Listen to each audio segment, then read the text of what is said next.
Hey everybody, CJ here. And there's a pair of headlines that came up on my Google News feed the other day. And, this is one of those things where the full significance of this might have gone right by me, except for the fact that these headlines were literally right on top of each other. And so the fact that they were paired together so perfectly like that, it just kind of begged me to take a closer look. And indeed I did. The first one here, basically, this is one of those things where the entirety of the story, like the basic gist of it, it really is in the headline. Kurt Russell says stars should keep their political opinions to themselves. And he goes on to say, there's no reason entertainers can't learn just as much as anybody else about a subject, whatever it is, but I think that what's sad about it is that they lose their status as a court jester. And I'm a court jester. That's what I was born to do. A court jester is the only one who can walk into the castle and put the king down as long as he doesn't hit too close to home. I think that's been a big, important part of all cultures throughout history, and I'd like to see it stay in ours. And he kind of prefaced all that by saying, I've always been someone who felt we are court jesters. That's what we do. As far as I'm concerned, you should step away from saying anything so that you can still be seen by the audience in any character. And I want to emphasize this. Basically, what Kurt Russell is saying, assuming I'm understanding him correctly, is that people in the entertainment community should strive to be as politically neutral as possible. The the issue here is not that, you come out for one side or the other. You really should just keep your mouth shut. When it comes to anything that's too controversial, too political, too whatever, you need to keep your mouth shut. So simple as that. Now, like I said, I mean, that's obviously something that I tend to agree with, but the fullness of this, like I say, probably would have gone right by me had this story not been paired up with this one in my Google News feed, literally one on top of the other. Now, I realize that the minute you start talking about anything that's written for the Mary Sue, you've already lowered the bar quite a lot in terms of meaningful content. And this is not something that I want to spend a ton of time talking about and working through and all that. But I do kind of consider this to be sort of a good indication of what Kurt Russell is talking about. There's another issue, but before I get into that, basically, this writer, whom I will not name and whom you should not bother, you should not contact, you should not, uh, you don't at her, don't send her smoke signals, don't send her text message, don't contact her in any way, just leave her alone. Let her wallow in her own ignorance because, like I continue to say, isn't that the worst punishment, guys? So, just completely ignoring somebody, isn't that the worst punishment for a lot of people? This writer, who shall remain nameless because you're not supposed to contact her, says, it hurts that Gina Carano ruined The Mandalorian's Cara Dune for me.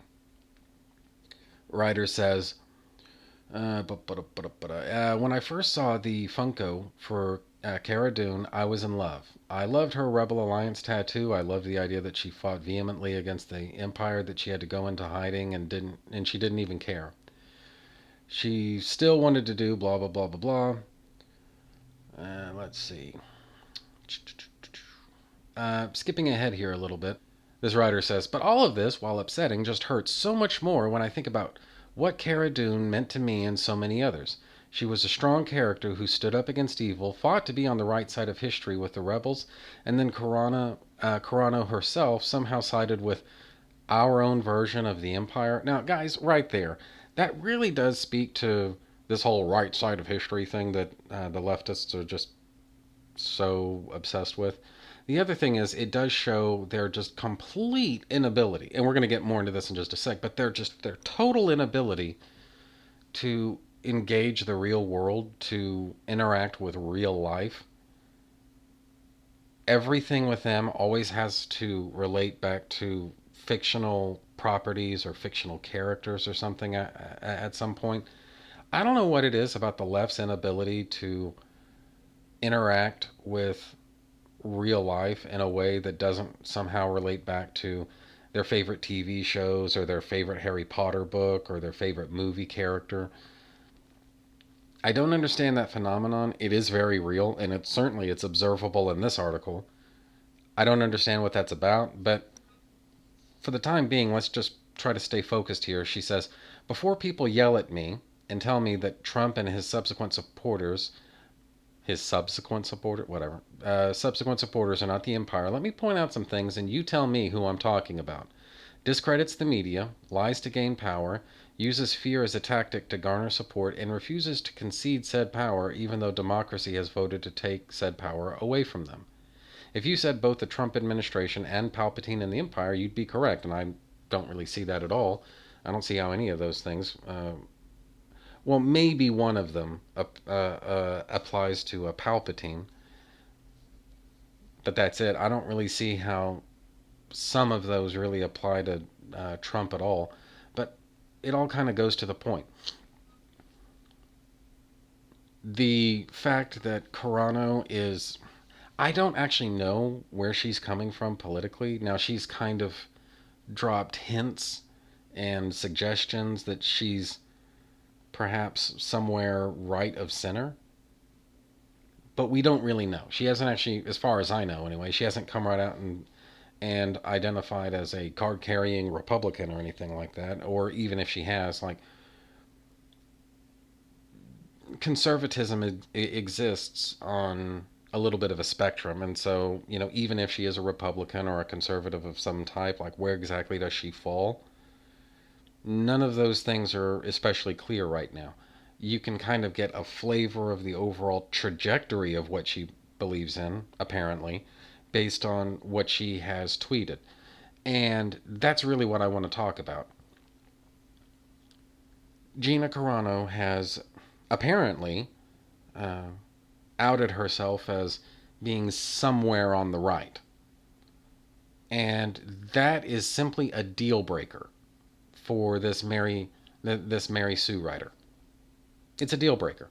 The minute she finds out Gina Carano is anywhere on the right, that that harms this writer's ability to see Gina Carano as her character from The Mandalorian, as Cara Dune.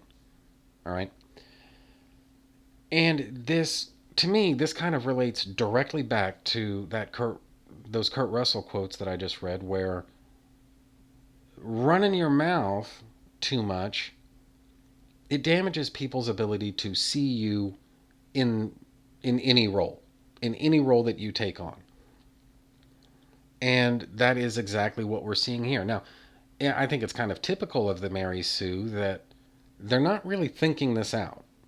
There's a lack of self-awareness that's kind of characteristic of feminists and feminism anyway, that, guys, this kind of goes the other way as well, where actors who won't shut the fuck up about their left-wing political views, it just gets difficult to see them in movies and shows after a certain point, because it just kind of poisons the viewer against them.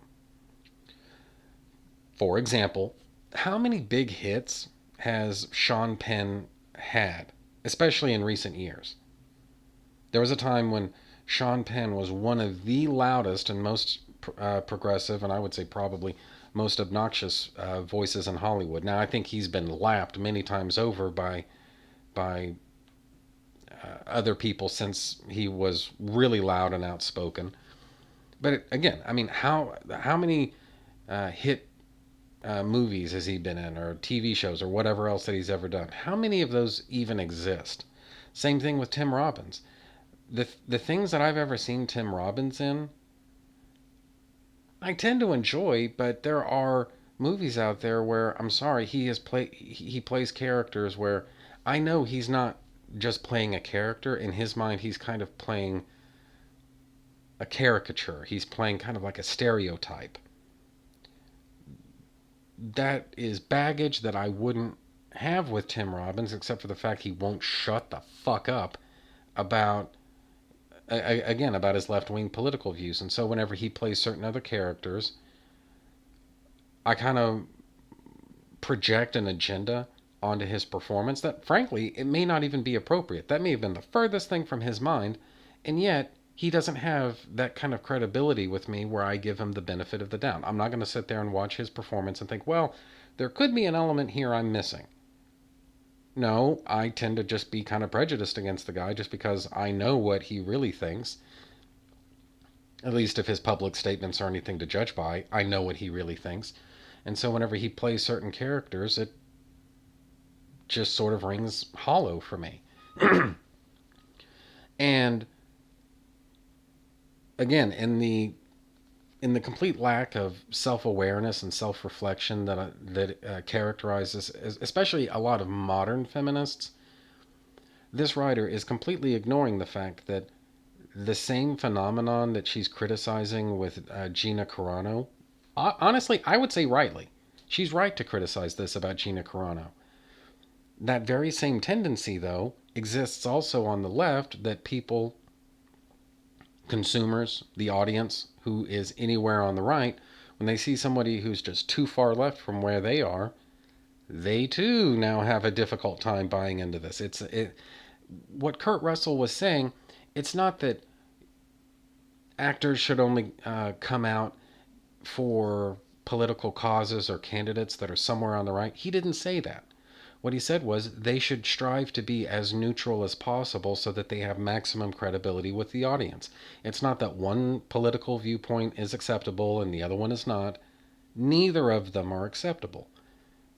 An actor should strive to keep their political opinions, if any, to themselves in order to maximize their credibility with the audience, to preserve their credibility with the audience. That's what he's saying, and whether this nitwit writer from the Mary Sue realizes it or not, that's really what she's objecting to.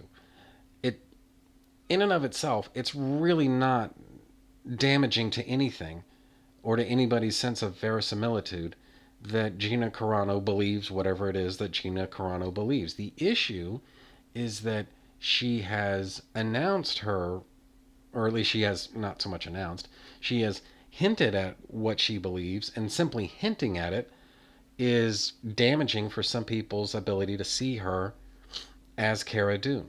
And that's the problem. That's why this should not be done. And like I say, I mean, leave it to the Mary Sue to kind of miss the larger point here. I mean, obviously Kurt Russell gets it. And that, honestly, I mean, Kurt Russell's way of looking at this, it is kind of old-fashioned. It comes from a time, because people forget, I mean, he's been in this industry for a long time. And he's sort of a vestige from the old way of doing things in Hollywood, where it really was kind of unseemly in a lot of ways for Hollywood types to be too active and too vocal and too prominent with their political opinions. Every once in a while, yeah, they may make the occasional comment about a political issue, but 99 cases out of 100, they're going to keep their opinions to themselves. And this is the reason why. Or at least this is part of the reason why. It's just, it's easier to see it when the other side brings it up, and so that's why I wanted to mention the fact that it's the Mary Sue who in this case is rebelling against Gina Carano rather than me personally rebelling against the latest loudmouth left-wing actor of the day. It hits harder when you're the one who has to pay a little bit of a price now. So anyway, just something to keep in mind. I mean, what I'm trying to say is that this writer from the Mary Sue, she has a point. It's poorly thought out, it's poorly reasoned, it completely lacks anything like self-reflection or self-awareness, but at the end of the day, she's got a point. And so, just something to keep in mind. So, anyway, I'm CJ, and that's that. Thank you for watching. Subscribe, make sure you're still subscribed, comment, like, and share this video because it really helps me out. Also, you can find me on Twitter at Cole Loves Comics.